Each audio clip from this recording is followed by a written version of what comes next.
Olá, boa noite, como vai? Vai bem? Nós estamos começando pela TV Pantanal, canal 22, Rede TV, uma emissora do Grupo Gazeta de Comunicação, mais um programa Opinião. Nessa data importante, para o cristianismo, hoje, Corpus Christi, o corpo, o sangue de Jesus Cristo, e a homenagem toda da comunidade cristã, inclusive a nossa, não é? A você que nos assiste já desde então, muito boa noite, obrigado pela sua companhia, pela sua audiência, é muito bom estar com você noite a noite aqui no nosso programa Opinião. Você é a razão principal de estarmos aqui. Razão principal de estarmos aqui e também peça importante para que possamos a cada dia fazer cada vez melhor o nosso Opinião, participando, interagindo, por exemplo, tem aí, a participação via WhatsApp, o número está aí na tua tela, 99932-2529, 99932-2529. O Bafo colocou aí já na tela para você participar conosco, mandar a sua pergunta. Hoje teremos aqui uma entrevista para falar de saúde pública, mais especialmente trazendo detalhes sobre uma categoria que a gente tira o chapéu a cada dia aqui, que é a dos profissionais de enfermagem. O Djamir Soares já está a postos conosco aqui à mesa, vai estar conosco durante todo o programa de hoje, falando sobre as dificuldades, as metas diárias e também respondendo a sua pergunta que vai chegar via WhatsApp 999322529. Então, esteja à vontade a interagir com a gente aqui no programa Opinião desta quinta-feira. A você que já nos assiste também pelo Facebook, na nossa página da TV Pantanal, e também a você que nos assiste pelo www.gazetadigital.com.br para todo o planeta, aonde quer que você se encontre. Uma ótima noite de quinta para você e também uma ótima noite de quinta para você, Lorenberg Alves. Honra tê-lo aqui de novo. Boa noite, meu amigo Paulo, e um grande abraço, mas um grande abraço mesmo a todos os nossos telespectadores e muito obrigado por nos ajudar a fazer esse programa. E os profissionais de enfermagem aqui do nosso município, do nosso estado, a quantas andam nesse momento, diante dessa pandemia? Imagino que em polvorosa, porque afinal de contas as dificuldades são muitas, os desafios são muitos. Djamir Soares, muito bom tê-lo aqui. Já pergunto de início o que nós temos a dizer dessa categoria que está enfrentando cada dia, tendo que matar aí um leão por dia. Boa noite. Bom, boa noite a todos, boa noite a vocês dois. Obrigado pela oportunidade de estar no programa. A categoria ela é uma categoria guerreira, tem um histórico de sofrimento de muito tempo, né? Esperávamos que nessa guerra que a gente está travando à frente, fôssemos mais valorizados pela classe patronal pública e privada. No entanto, já vão 2 meses de guerra e nada de melhora financeira, nada de melhora do ponto de vista para o trabalhador de enfermagem de modo geral, que continua tendo a mesma tratativa de ambiente dentro dos hospitais públicos e privados, né? Sem falar a questão da própria pandemia, que traz um transtorno psicológico muito grave, mentalmente é horrível. Eu faço plantões à noite e toda vez que eu saio do plantão e chego em casa, eu tenho a impressão que a minha garganta tá arranhando, que eu tô com dor nas costas. Coisa mais psicológica, né? E você fica naquela coisa, né? Você já chega pilhado, toma banho, sabe? Só falta jogar água sanitária no corpo de tão mal que você faz. E vai fazer chá quente, chá diário, chá disso, chá daquilo, porque o seu psicológico tá abatido. Então você sai de lá abatido. E essa é uma retórica. Muitos que estão mais nas enfermarias cansam muito, porque é o tempo todo andando para um lado para o outro. Lembrando que o paciente de Covid é um paciente extremamente instável, uma nitroglicerina em cima de uma cama. No momento que ele está deitado, questões de minutos, ele começa com tosse, começa a ter tosse e descompensa muito rápido, né? É uma coisa que eu testemunhei, pude ver isso. É uma doença extremamente atípica, por isso nos causa medo e estranheza com a forma com que ela age dentro do ser humano. O sindicato que você representa, Djamir, esse sindicato aí, ele abrange quantos profissionais? Ele é do estado, é município ou é o quê? Então a nossa carta sindical nos dá nos dá autonomia para a área pública e privada, municipal, estadual, federal, sendo profissional de enfermagem. Quantos profissionais ao todo? Hoje nós temos aproximadamente 8.000 trabalhadores dentro do estado de Mato Grosso. 8.000, não é? Isso. E assim, quantos já tiveram problemas com a Covid? Quantos testaram positivo? Olha, esse número testaram positivo é até difícil de falar, já visto que vocês estão acompanhando que o próprio LACEN está sem condição de fazer testagem, né? A nossa categoria foi imputada uma punição muito grande, tá? Porque nós trabalhamos dentro do ambiente, trabalhamos com colegas que são infectados, são afastados, mas nós que estamos na ponta, nós não temos direito ao teste de Covid, né? Depois de tanto eu brigar e falar e mandar ofício, nós tivemos pelo menos um direcionamento para a saúde dos trabalhadores. A direção é a seguinte: apresentou sintoma ou está passando mal, quem é do metropolitano ou da Secretaria Estadual de Saúde terá que ir no setor de triagem da Santa Casa. Da mesma forma, conversando com o HMC, o diretor Belotto, ficou facultado que quem é trabalhador do HMC e de São Benedito, que compareça ao setor de triagem lá de São Benedito, que vai ser acolhido o trabalhador lá, feito os exames, a consulta médica. E quem é da SMS Municipal de Cuiabá será atendido no Grande Terceiro. Para nós, assim, é um motivo de alegria por essa pequena conquista, porque antes estava da seguinte forma, professor Limeira: se passava mal dentro do pronto-socorro ou dentro do HMC, te falava assim, você não está bem não, então vai para casa, mas eu não estou bem, então vai na UPA Verdão, vai na Policlínica do Verdão, vai na UPA, vai na onde você quiser. Mas se o cara está dentro de uma instituição médica, tem médica, você tá ali, custa pegar um médico dali para atender o trabalhador ali? Não. Pegava o coitado e começava a peregrinação, tossindo, com dor no corpo e com febre. Essas foram as várias reclamações que nós tivemos. E de tanto a gente denunciar, graças a Deus, hoje a gente recebeu vários ofícios e a gente conseguiu concatenar. Então, já está direcionado para cada local que o trabalhador tem que ir. Lorenberg Alves. Presidente, antes de mais nada, eu quero registrar aqui a nossa alegria e o prazer de tê-lo aqui. Obrigado. É muito bom esse bate-papo aqui. O nosso telespectador, com certeza, está ganhando muito com a presença do senhor aqui. Obrigado. Eu vou tentar descrever um quadro em números e gostaria muito do comentário do senhor a respeito. Por exemplo, os Estados Unidos têm 2 milhões de infectados, mais de 112 mil mortos. Justamente o presidente da República que brincou com a doença. 2 milhões de infectados. No Brasil, que nós também tivemos o presidente brincando com a doença, ironizando a doença, nós temos hoje mais de 800 mil infectados, mais de 40 mil mortes. Se nós virmos a Mato Grosso, nós temos um crescimento extraordinário. No dia 8, por exemplo, deste mês, nós tivemos 4.204 infectados. Hoje, dia 11, nós temos 5.086 infectados, com 163 mortes.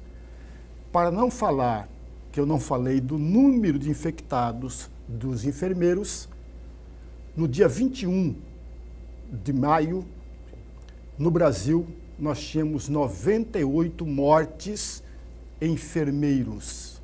98 enfermeiros mortos. Um número maior do que nos Estados Unidos na mesma data. Nos Estados Unidos, na mesma data, tinha 91 enfermeiros mortos. Se nós somarmos a esse número de médicos, nós temos no dia 21 de maio, no Brasil, 100 mortes, médicos mortos. Nos Estados Unidos era um número menor de mortes.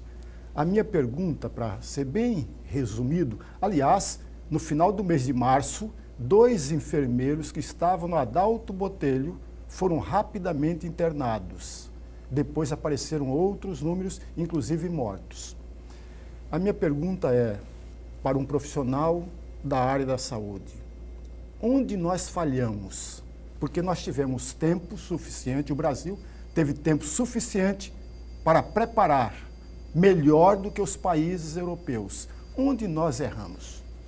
Exatamente, Lorenberg, obrigado pela pergunta. Exatamente o que nas minhas reflexões foram no planejamento. Foi acreditar que a doença não viria com a força que veio, infelizmente foi termos um presidente que brincou com a doença, né? Dizendo que ela não era tudo isso. E isso aí a gente acompanhou muito nas redes sociais, as pessoas dizendo que não, isso é conversa, colocar a doença como se fosse uma doença da Rede Globo, coisa que a gente sabia que não era, né? Diante dos fatos de a gente ter conhecimento, ter colegas profissionais enfermeiros trabalhando na Itália, na Espanha, eles relatando o drama da doença para a gente, e a gente contrapondo na ponta aqui, dizendo, olha, essa doença vai chegar, essa doença tem que ser feito o dever de casa. O governo do estado, não tenho carta aqui para elogiar ninguém, mas o Mauro Mendes ele conseguiu fazer uma lição de casa, ele conseguiu preparar, amenizar a situação. Da mesma forma, eu questiono sempre, por que a prefeitura da Várzea Grande não fez? A Várzea Grande não construiu nenhum leito novo, recebeu 21 milhões da verba para Covid, há 1 mês e meio, 2 meses atrás. Cuiabá também recebeu, praticamente 42 milhões é o total que Cuiabá vai receber finalizando. Cadê o dinheiro? Por que não se planejou? Pintaram um novo pronto-socorro, colocaram lá Covid, mas os problemas estão aí. Respiradores faltando.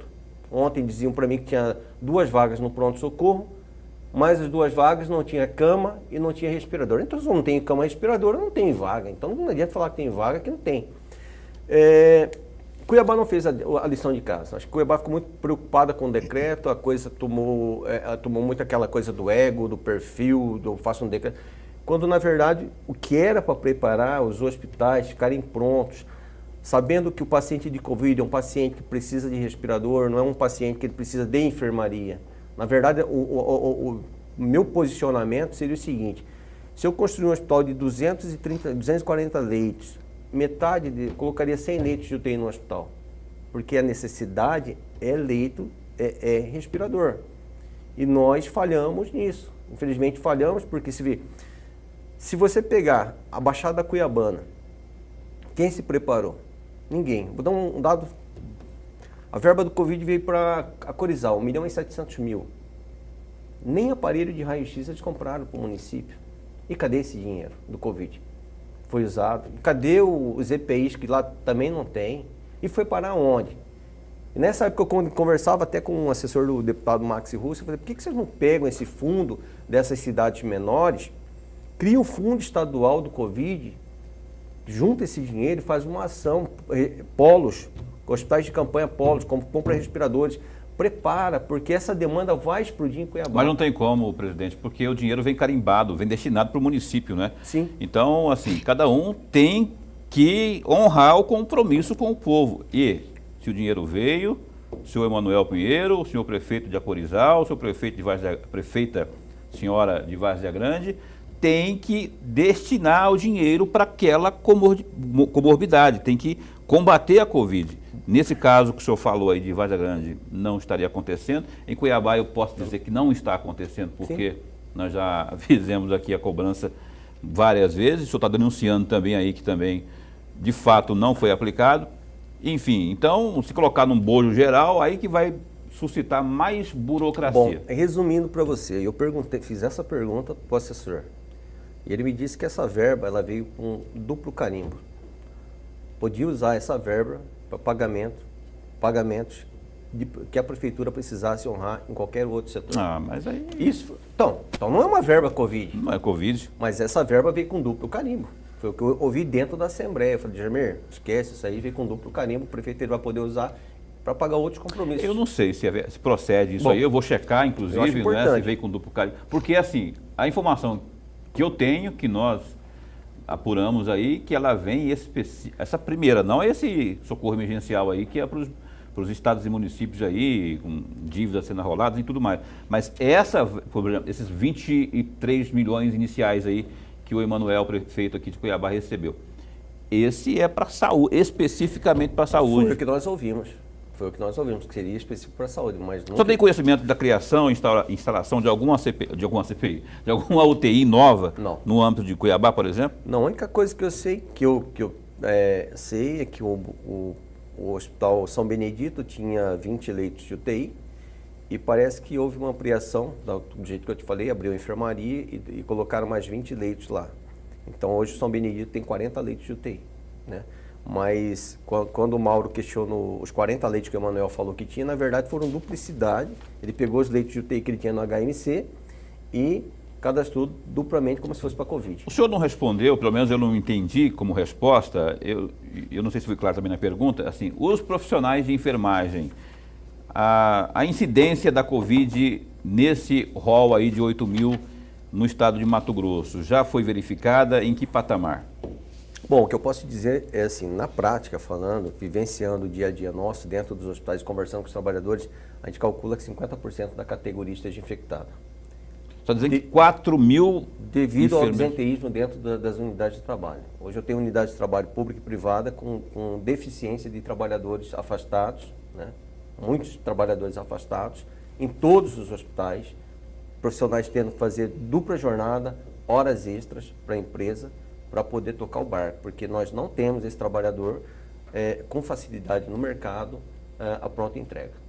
E essa é uma realidade nossa. Foi por isso um dos motivos do pedido do lockdown.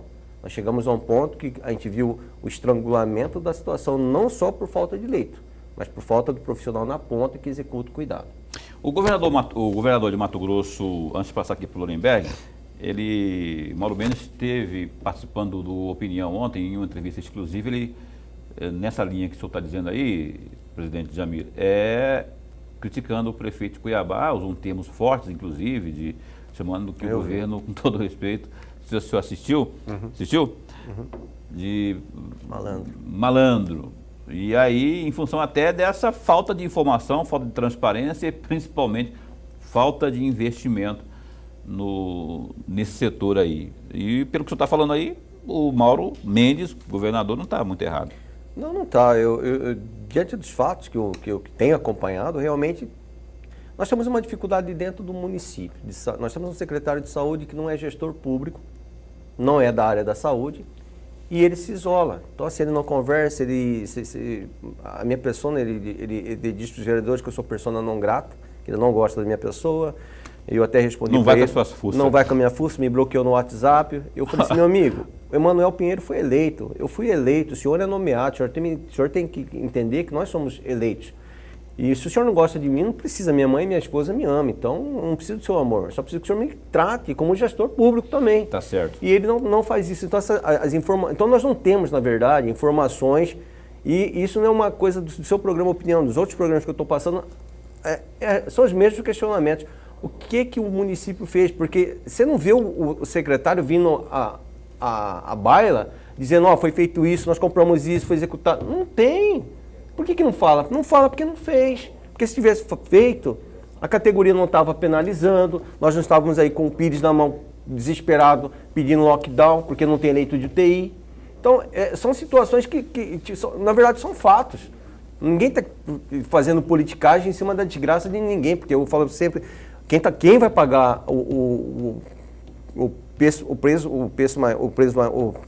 quem vai pagar caro vai ser a população. Porque veja bem, se eu pegar hoje, por exemplo, porque o meu chateamento enquanto cuiabano, os hospitais que foram construídos aqui na Santa Casa, ampliação de Santa Casa, Metropolitano, 90% é paciente que veio do interior.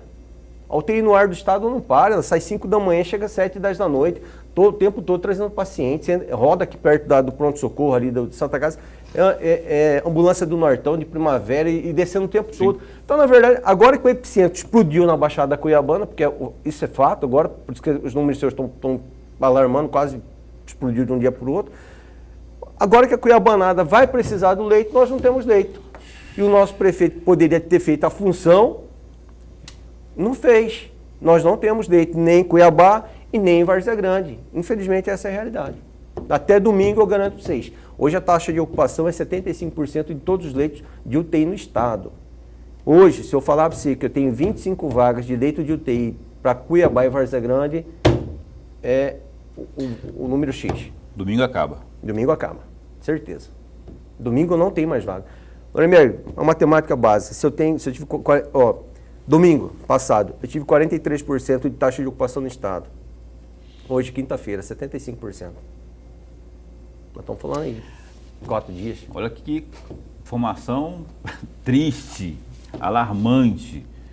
Domingo que vem agora, não teremos mais vagas de UTI aqui no estado de Mato Grosso, especialmente aqui em Cuiabá e Várzea Grande. Isso é realmente deixar a gente mais apavorado ainda. Olha, eu vou a um breve intervalo comercial e volto já já com Dejamir Soares, representante aqui do sindicato, presidente do Sindicato dos Profissionais de Enfermagem do estado de Mato Grosso, e você pode mandar a sua pergunta aí para o Dejamir. O que você está achando aí, não é? E o que você acha também dessa categoria, que na minha avaliação é muito, mas muito imprescindível para todos nós, que são os profissionais de enfermagem.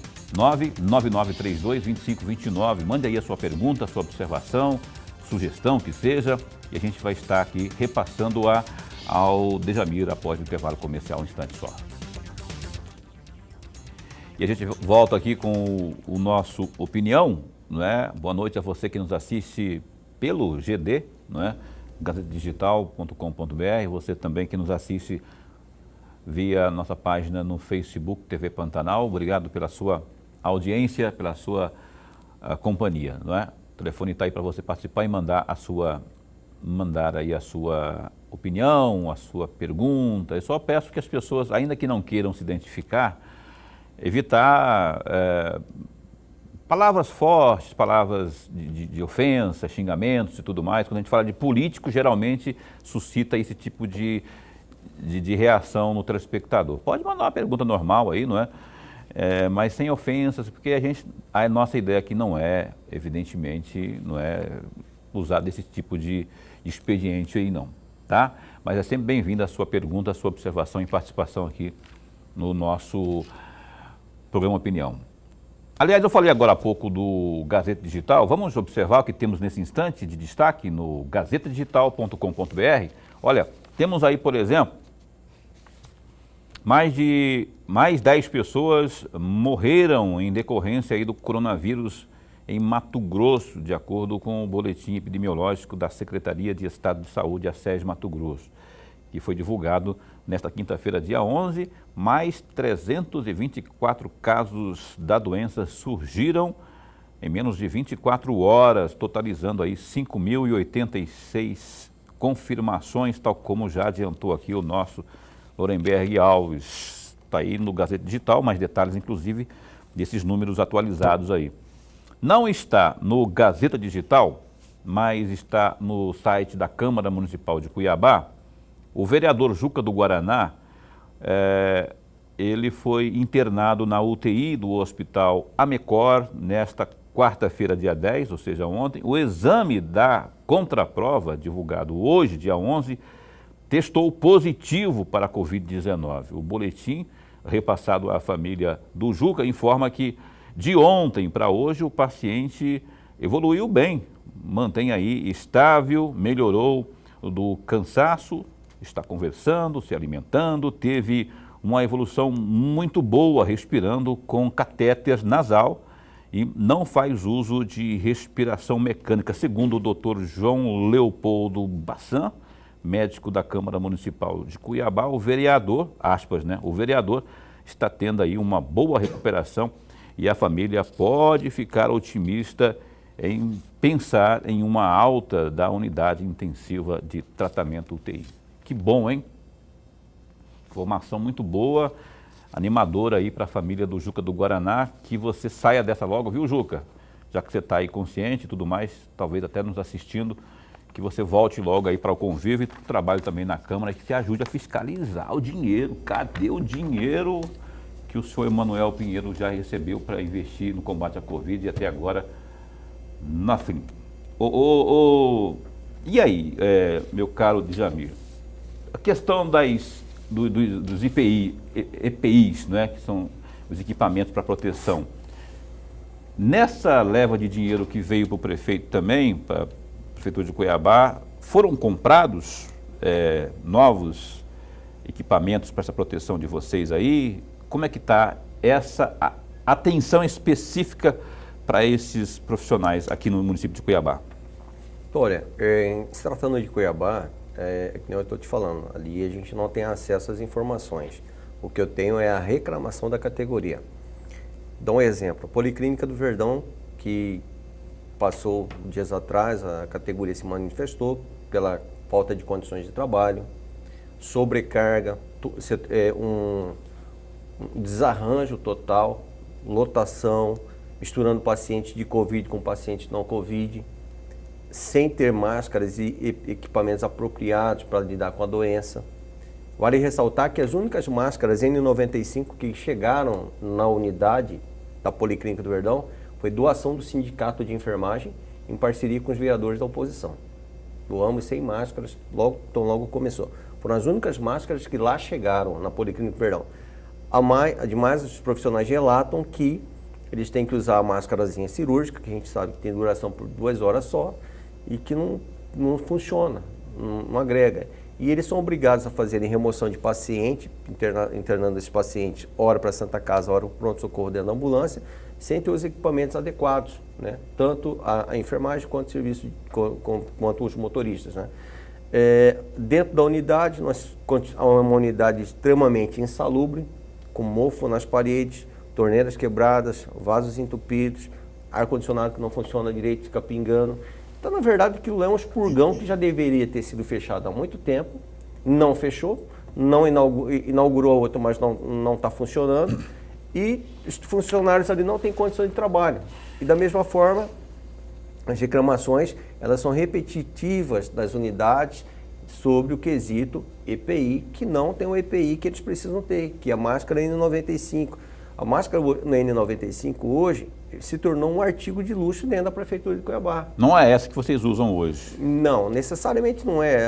Aqui eles têm usado dentro do pronto-socorro, que até foi o vídeo, encaminharam o vídeo pra gente, é uma máscara que você é azul por fora, mas ela não tem as 7 camadas dentro. Ela tem 7 camadas? Tem que ter 7 camadas de proteção e uma de carvão ativado. E não tem. Abriu a máscara, a de fora é azul e a de dentro é branca. E entrega para a categoria como se fosse N95. Protege. E não é N95. É uma máscara pirata que compraram. Professor, o senhor que usa a N95, que eu sei, a ideal. Não, estou falando sério, não é? Você usa a ideal. Não sei se está com o senhor aí, mas a que o professor Lorenberg usa é ideal. Ele tem não é aquela que deveria ser. Mas, por favor, esteja à vontade. Presidente, eu vou reportar aqui uma frase que o senhor disse de acordo com a imprensa no dia 26/10/2017. Entre aspas, não temos produtos de higiene nem de limpeza. Faltam os produtos básicos. A consequência disso é a queda na qualidade do serviço e a superlotação. Fecham aspas. Frase que, na verdade, não foi a única vez. Sim. Em 2016, os médicos entraram em greve, médicos de Cuiabá entraram em greve, ficaram 54 dias em greve e reclamavam da mesma situação. Em 2017, que é o outro prefeito, porque em 2016 era o prefeito anterior, em 2017 o prefeito atual, o senhor faz essa reclamação e a minha pergunta é, hoje o senhor repetiria esta mesma frase? Sim. Sim. Continua do mesmo jeito? Continua do mesmo jeito. Não, eu não consigo ver, assim, eu gostaria de chegar aqui e dar boas notícias. Gostaria de dizer, olha, o cenário melhorou, o cenário mudou. Mas não é isso que eu ouço da ponta. Não é isso que eu ouço da ponta. Hoje me mandaram, por exemplo, da atenção básica, falta de materiais de limpeza, de medicação, de EPIs que não tem. Então, quer dizer, ano após ano, se eu retroagir e voltar, não tem. São sempre as mesmas denúncias, não tem condição de trabalho, as unidades públicas, as unidades básicas de saúde entram em reforma e não saem nunca da reforma. Um exemplo dela é aquela Ana Popina ali no bairro Dom Aquino, que já está quase 2 anos e meio para reformar e não reforma aquela unidade lá, está reformando e para. Então, quer dizer, não muda. Infelizmente, eu fico triste, porque assim, é uma das pastas que mais recebe verbas e não se tem um projeto, uma programação para a área da saúde. Só para você... Parece um saco vazio, né? Exatamente. Um saco sem Hoje, por fundo, exemplo, na verdade. a pessoa me falou, mas Djamir, também como é que vai ser? A pessoa que é responsável pela área da atenção básica, que é diretor da atenção básica, é uma pessoa formada em matemática. Peraí, meu amigo, nós estamos falando de saúde pública. Eu tenho que ter ali um epidemiologista, no mínimo um epidemiologista, para tomar conta. O cara é formado em matemática. Se eu pego uma outra ponta, eu tenho um geólogo lá dentro, cuidando da saúde. Parei, gente. Aí eu tenho um secretário de saúde que é advogado. Então, você quer bagunçar o setor? Vamos fazer uma bagunça, para vocês entenderem a bagunça que fica. Vamos colocar um enfermeiro para ser secretário de segurança pública. O secretário de infraestrutura. Olha a merda que vai dar. O que o enfermeiro entende de segurança pública? Nada. A não ser que ele monta uma bela equipe de profissionais. Que né? é o que não acontece. Não acontece, porque os técnicos da secretaria, que são, teoricamente, técnicos, são médicos, quando você chega neles e aperta, eu detesto ouvir essa resposta. Eles falam assim, mas eu não tenho o poder da caneta, eu não sou secretário. Então, entrega esse troço aí e sai daí, ué. Ô, Djamil, vamos ver quem que está perguntando aqui no 999322529 via WhatsApp. Pergunta, boa noite, sou trabalhador da área da saúde e também nas UTIs tem muito pacientes que não é Covid, sendo internado no leito de UTI Covid. Na Santa Casa, internou aí um paciente da UPA e PASE de Várzea Grande com teste negativo para Covid. Ficou junto aí com outros pacientes positivos. Isso não seria possível e grande chance de infecção cruzada colocando paciente positivos junto com os negativos para o Covid. Peço para não me identificar, sem contar aí que é tudo improvisado em local que era a enfermaria e recepção da antiga Santa Casa. Queria saber aí o que o sindicato está fazendo para fiscalizar o local de trabalho desses profissionais. Bom, só dar uma reportada para os colegas, companheiros de enfermagem, que o sindicato ele não tem a prerrogativa, até ele tem a prerrogativa de fiscalizar, mas para o sindicato adentrar qualquer hospital, eu tenho que fazer um ofício, esperar esperar que a gestão nos deixe entrar para poder fiscalizar o ambiente de trabalho. Nós não podemos entrar se não tiver autorização. Diferentemente do Conselho Regional de Enfermagem, que pode fiscalizar, pode notificar e pode punir. Então são dois papéis diferentes. Mas se eu tenho uma denúncia aqui agora, que o senhor pode inclusive providenciar a solução. Certo. Porque... Em relação, eu só estou para as pessoas entenderem. Em relação à denúncia aí que ela fala de misturar um paciente com Covid e não Covid, é aquela situação. Nós tivemos o professor Adriano que morreu, era Covid, é Covid ou não é Covid? Aí não era. Depois faz a contraprova, Covid.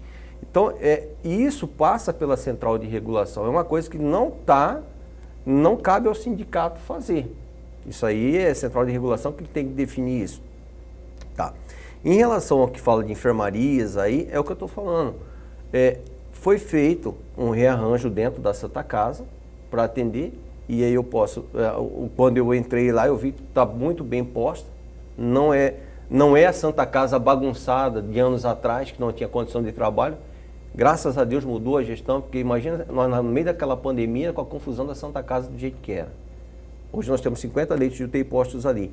Então, assim, fica uma coisa muito dúbia, né? Porque tem o Ulisses, deputado, que a comissão vai lá, atende uma demanda dessa, vai lá, verifica uma situação, passa, aí você tem do outro lado funcionários da própria instituição que fala que contrapondo o deputado Ulisses, né, sobre as denúncias.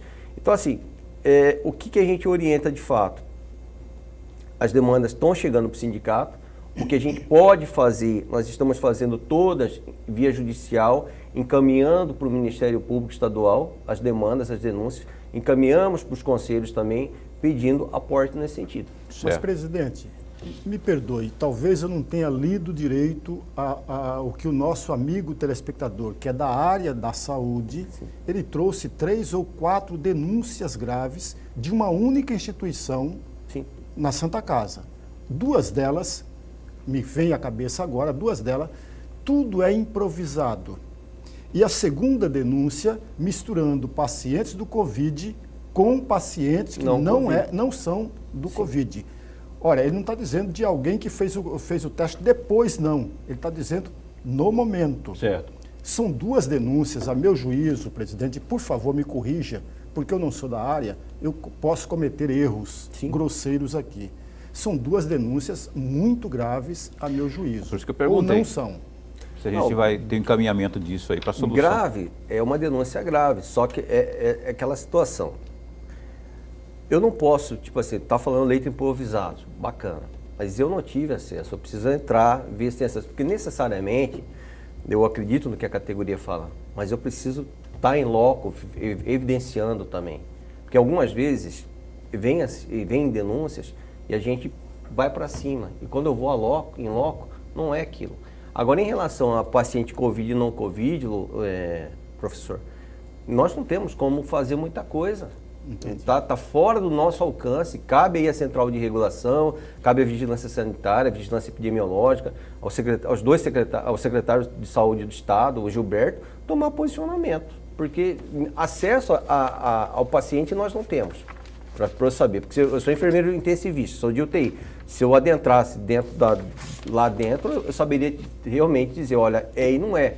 Agora, existem algumas situações que eu ouvi falar que por falta de leito no HMC, que está lotado a UTI de paciente não Covid, e para atender demandas jurídicas, estão colocando pacientes no pronto-socorro. Há previsão de colocar, tinha um pedido de vaga para internar no pronto-socorro, porque não tinha vaga mais no HMC. Lembrando que continua tendo acidente, infartos, AVCs, e a coisa está nesse pé, entendeu?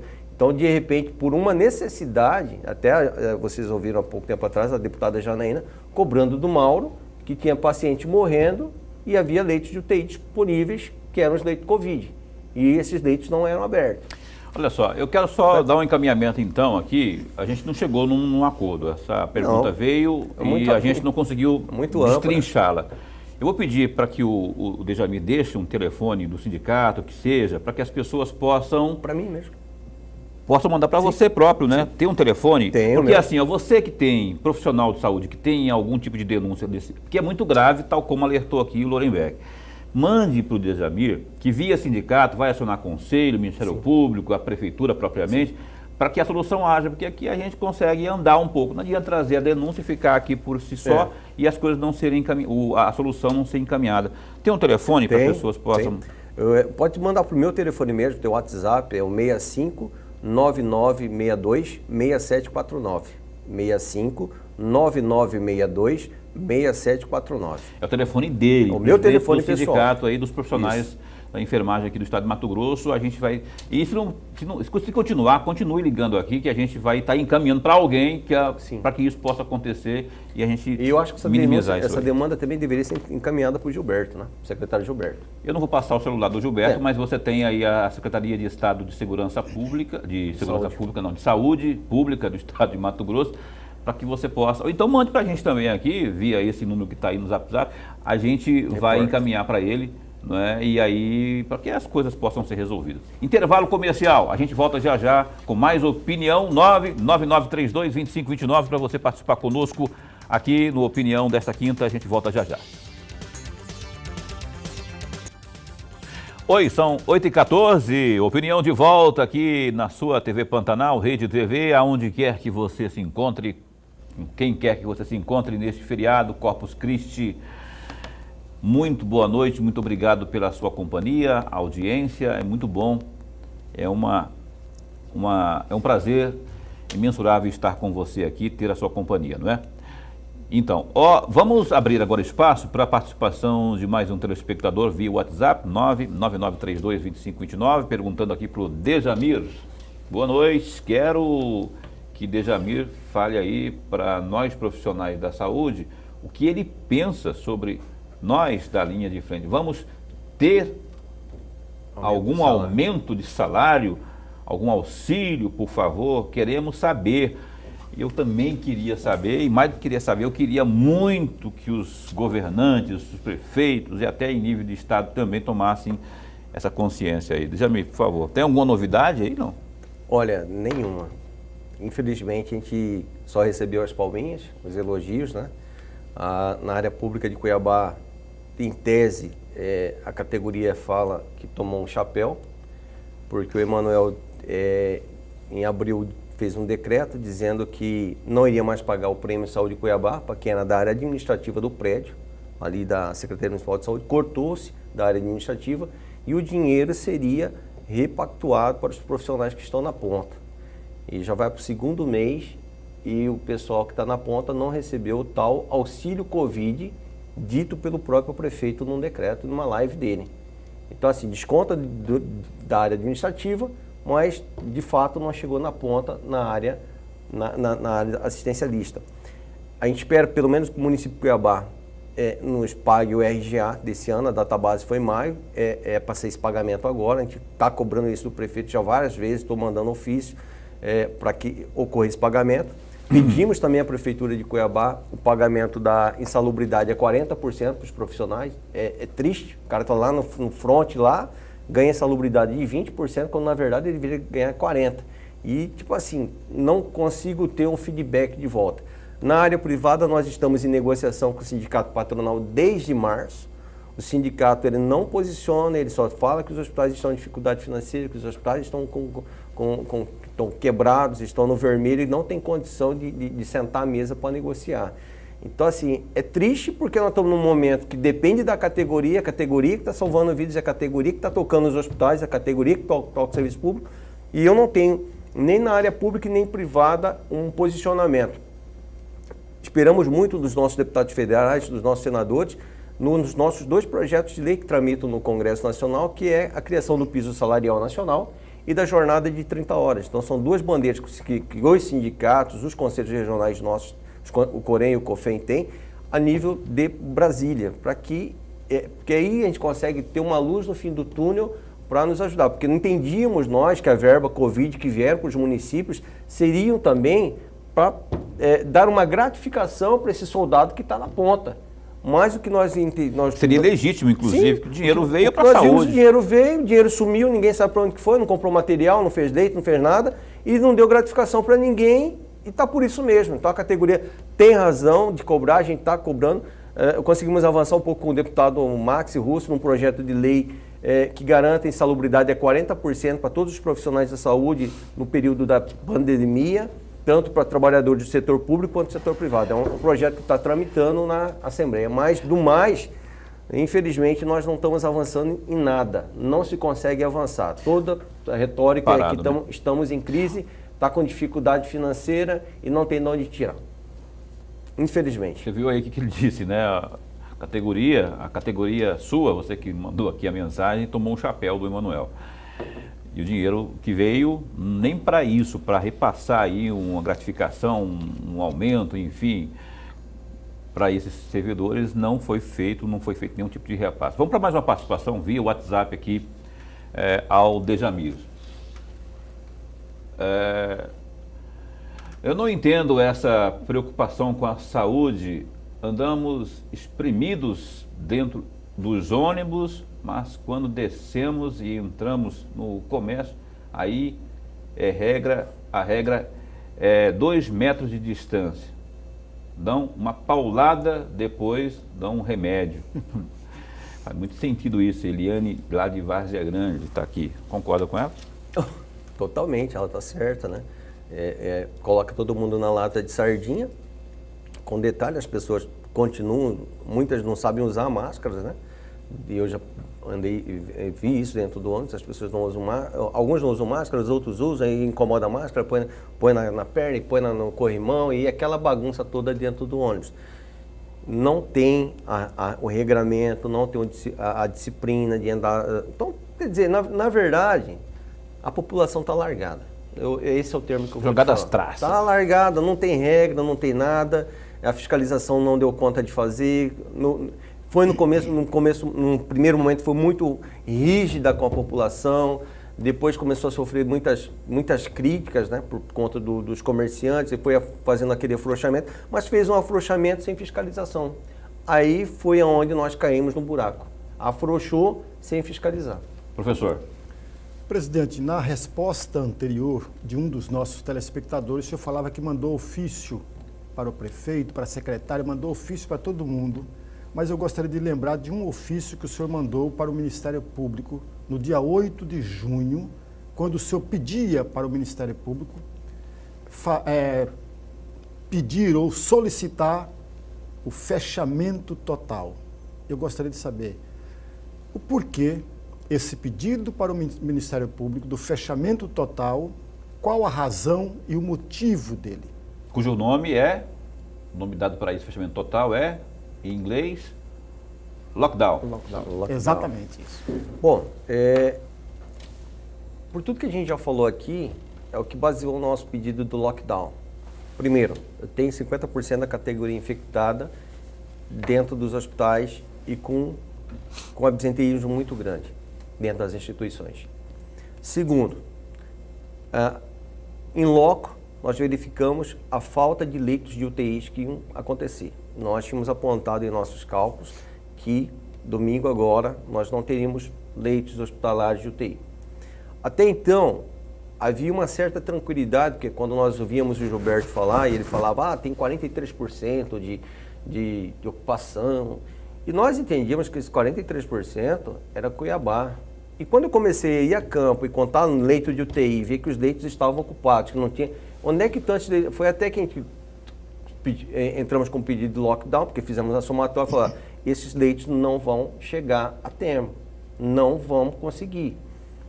E aí, nessa situação, a gente sentou com o nosso jurídico, pegamos os estudos da UFMT, pegamos outros estudos, concatenamos e falamos assim, bom, está na hora da gente agir, até porque a categoria vinha cobrando um posicionamento de Armir, nós não estamos aguentando, o fluxo é muito intenso dentro das policlínicas, dentro das UPAs, dentro dos pronto-atendimento, é uma loucura, você não dorme mais, você não para, a noite toda, noite e dia, você andando de um lado para o outro, muita gente chegando o tempo todo.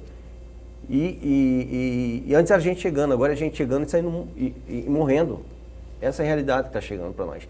E aí nós tomamos essa iniciativa, tá? No sentido de que, bom, se a curva está ascendente, eu preciso quebrar essa curva por duas razões. Uma, para dar tempo de tratar os pacientes que estão nos leitos de UTI.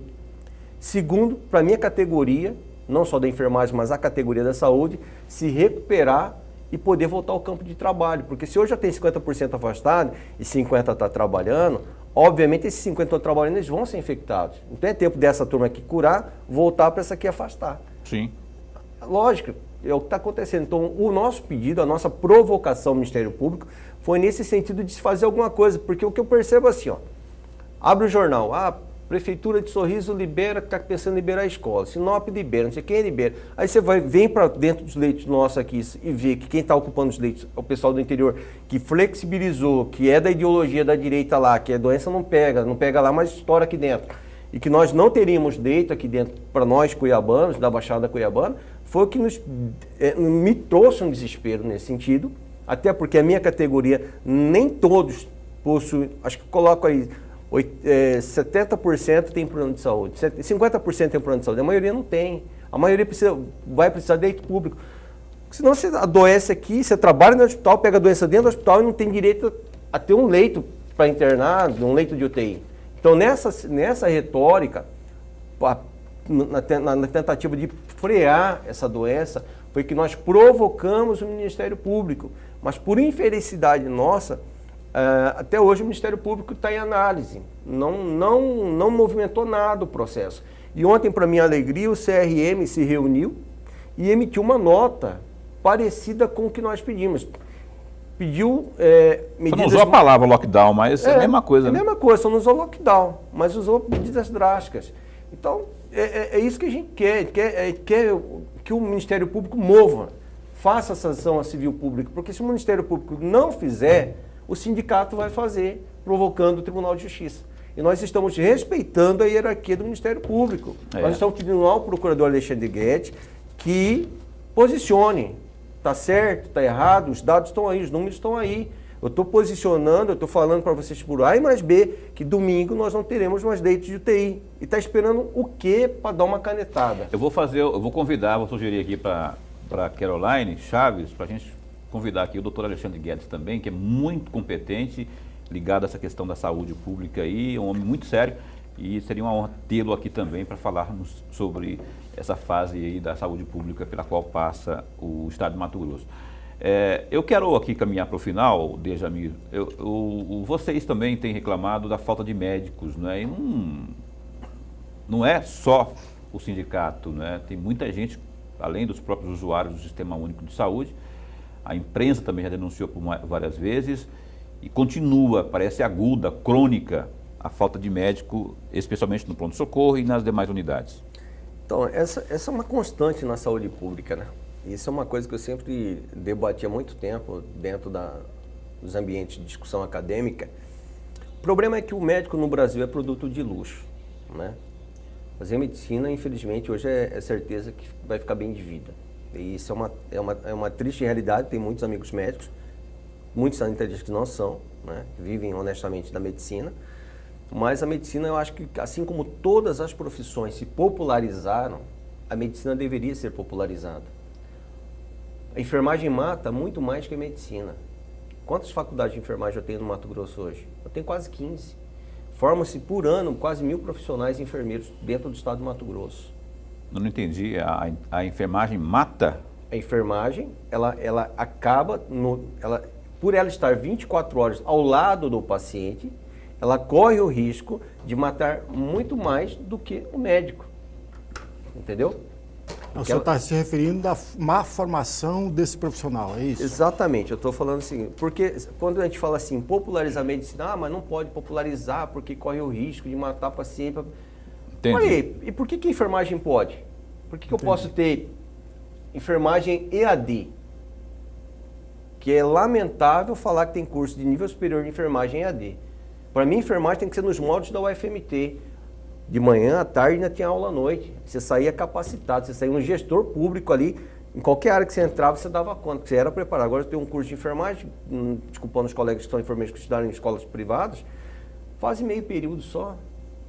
E agora estão com modalidade EAD para enfermeiro. Então, assim, é grave. A enfermagem, ela pode errar, pode, muito mais do que o médico. Então, na verdade, o que falta para sanar essa situação é trazer a curto tempo, os médicos que estão aí, que fizeram faculdades na Bolívia, que fizeram na Argentina, que fizeram no Paraguai, que fizeram fora do país. Esse pessoal teria que ser absorvido nesse momento. E esse pessoal tem uma extrema dificuldade para ser absorvido dentro do mercado brasileiro, até por conta da lei de oferta e procura, o corporativismo do Conselho Federal de Medicina, que não deixa eles entrarem. Porque se tiver muito médico, cai o preço da consulta, cai um monte de coisa, porque se torna um produto comum no mercado. Então a gente vê esse comércio, infelizmente, dentro da medicina. A gente até entende quando eles falam, mas é para garantir a qualidade da assistência, a qualidade da consulta, do tratamento. Tá, mas beleza. Mas então por que essa regra não se aplica em enfermagem? Mas está faltando, está faltando. Está faltando, continua faltando e vai continuar faltando. O modelo não vai mudar. Está faltando nos dois, no antigo e no novo? Não, a reclamação que eu tive pontualmente da falta de profissional médico foi na semana passada no pronto-socorro, mais precisamente no sábado, dia 7, onde a equipe me relatou que não havia médico de plantão na UTI, tendo 9 pacientes internados e entubados em estado grave. Olha, para finalizar, o digníssimo prefeito, Emanuel Pinheiro, que ainda não mostrou onde colocou o dinheiro, até rimou, ele determinou aí o tal do toque de recolher, rapaz. É só para encerrar aqui, pegar sua opinião sobre isso aí. Você acha que vai resolver alguma coisa? Para mim não. Na minha opinião não resolve nada, até porque a massa anda de dia. Um movimento no centro de Cuiabá de pessoas em ambientes, né, de compra ali no centro da cidade, por exemplo, ocorre durante o dia, não ocorre, ninguém anda ali no centro à noite. Então, assim, é uma decisão inócua, de mais cunho politiqueiro do que tecnicamente falando, porque não vai resolver nada. Você abre o bar às 17, nada contra quem está no bar. Abre o bar às 17. Ele funciona até às 22 horas. As pessoas estão ali bebendo. Depois sabe que depois do terceiro, quarto copo, todo mundo é bonito, todo mundo é amigo, todo mundo abraça, todo mundo beija, todo mundo dança. Então, Para que eu vou fazer toque de recolher depois disso? Se o cara já tá, se já houve a contaminação, se já beberam, se vão voltar para casa, não vai resolver nada. Dejamil Soares, presidente do Sindicato dos Profissionais de Enfermagem do Estado de Mato Grosso, a quem a gente agradece nesse instante. Antes eu queria que o senhor deixasse aqui, ó, o seu telefone de novo, já que você não teve problema de deixá-lo na primeira vez, não é? Para que as pessoas que estejam assistindo queiram denunciar. Tem muita coisa errada acontecendo aí que de repente o sindicato não sabe e o sindicato pode fazer muita coisa. Sim. O telefone é? Bom, meu telefone é 65 99962 6749. 65 99962 6749. Pode mandar por WhatsApp a denúncia. Nós temos recebido e temos feito os encaminhamentos devidos, estamos cobrando, estamos indo em linha de frente. A prova disso maior é o pedido nosso de lockdown, justamente para brindar a categoria nesse momento. Dejamil, obrigado pela sua vinda. Eu que agradeço. Esse Dejamil Soares, então, o presidente do Sindicato dos Profissionais de Enfermagem. Saúde aí, boa recuperação para esses mais de 4 mil aí que já estão infectados com a Covid. A gente precisa, a sociedade precisa muito de vocês. A gente reconhece muito e a gente pede encarecidamente para os seus governantes, prefeitos ou governador, para que revejam a questão salarial de vocês, porque se tem uma categoria que merece ser valorizada, é a dos enfermeiros. Os técnicos de enfermagem, enfim, como um todo aí, né? A vocês aí uma ótima noite. E também uma ótima noite para você, professor. Até amanhã, Lorenberg Alves. Para todos nós, viu, meu amigo Paulo, e um grande abraço. Muito obrigado, presidente. Obrigado. Nessa sexta-feira, a gente vai estar entrevistando aqui no programa Opinião o diretor-geral da Polícia Civil do Estado de Mato Grosso, o doutor Mário Rezende. O doutor Mário Rezende vai estar aqui falando conosco as novidades e a forma que a PJC tem trabalhado nesses tempos pandêmicos. É amanhã, às 7h30 da noite. A gente espera por você aqui no programa Opinião na TV Pantanal. Fica bem, fica com Deus também.